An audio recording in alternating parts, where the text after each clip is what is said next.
Welcome to History with Herodotus, where we embark on a journey through the annals of time, unraveling the mysteries of our collective past. Today, we find ourselves at the threshold of one of history's most pivotal moments, the fall of Rome.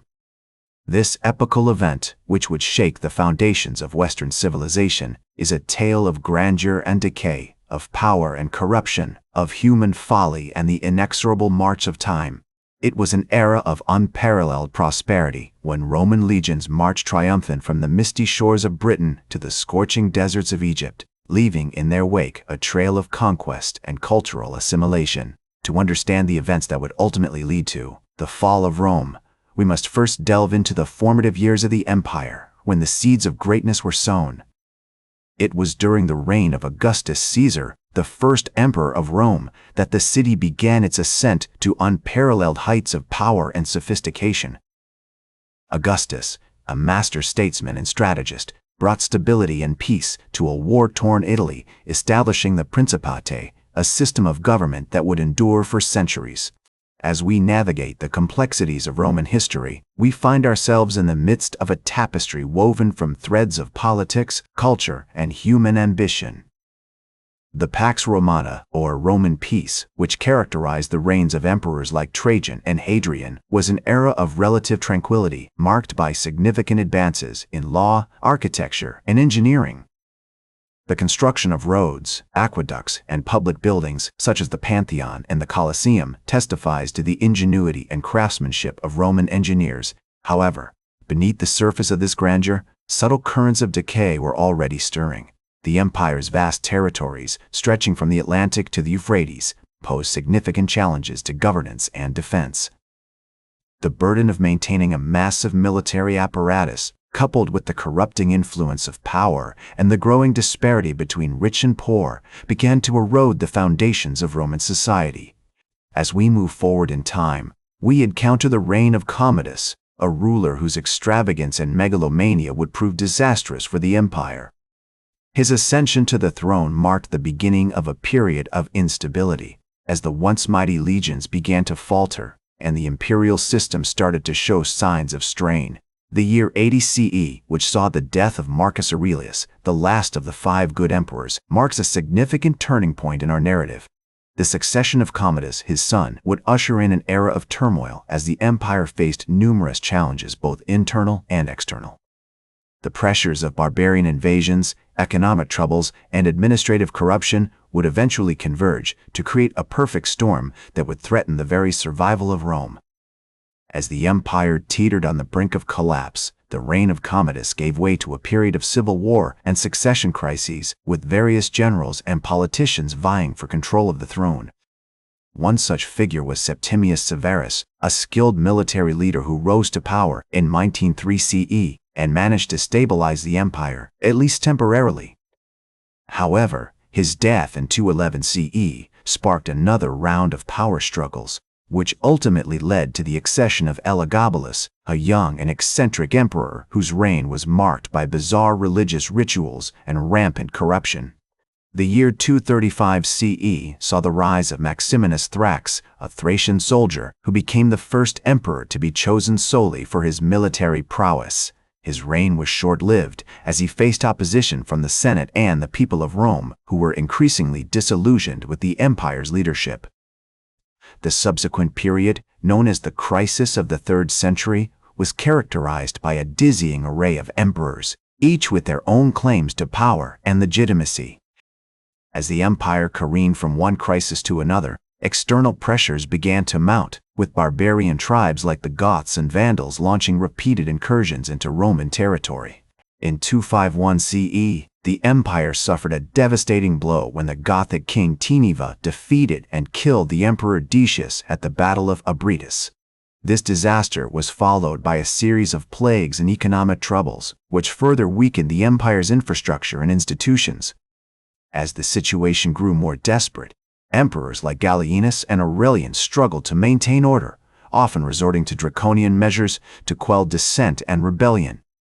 The construction of new walls around Rome, such as the Aurelian walls, built in 271–275 CE, testifies to the growing sense of insecurity that pervaded the empire. This shrewd and capable emperor implemented a series of reforms aimed at restoring stability and efficiency to the imperial system. He divided the empire into eastern and western halves, with separate capitals in Constantinople and Milan, and established a new administrative framework known as the Tetrarchy. While Diocletian's efforts brought temporary relief, they ultimately failed to address the deeper structural problems that had been plaguing the empire for centuries. As the 4th century dawned, Rome faced an even more formidable challenge: the rise of Constantine, a brilliant and ambitious general who would eventually become one of the most famous emperors in Roman history. In 312 CE, Constantine defeated his rival Maxentius at the Battle of Milvian Bridge, securing control over the Western Empire and paving the way for his own accession to the throne. The city of Rome itself was not immune to the turmoil that engulfed the empire. In 324 CE, Constantine refounded the city of Byzantium as Constantinople, which would eventually become the capital of the Eastern Roman Empire. As the Western Empire continued its decline, Rome became increasingly vulnerable to external threats, including the Visigoths, who sacked the city in 410 CE under the leadership of Alaric.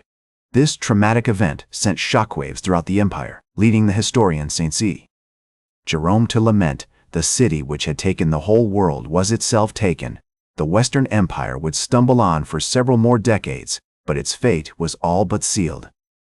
As the Western Empire struggled to survive, it faced numerous challenges, including internal power struggles, external pressures, and economic decline. In 455 CE, the Vandals, a Germanic tribe, sacked Rome, further weakening the empire's infrastructure and institutions. The Western Emperor, Romulus Augustus, was eventually deposed in 476 CE by the barbarian king Odoacer, marking the formal end of the Western Roman Empire. The Eastern Roman Empire, also known as the Byzantine Empire, continued to thrive with its capital in Constantinople. The Byzantines preserved many of the Roman traditions and institutions, including the imperial system, the law code, and the administrative framework. As the historian Procopius noted, the Roman Empire did not perish, but merely changed its name and location. The Byzantine Empire would go on to play a significant role in shaping European history, particularly during the Middle Ages. The fall of Rome had a profound impact on the development of Western civilization.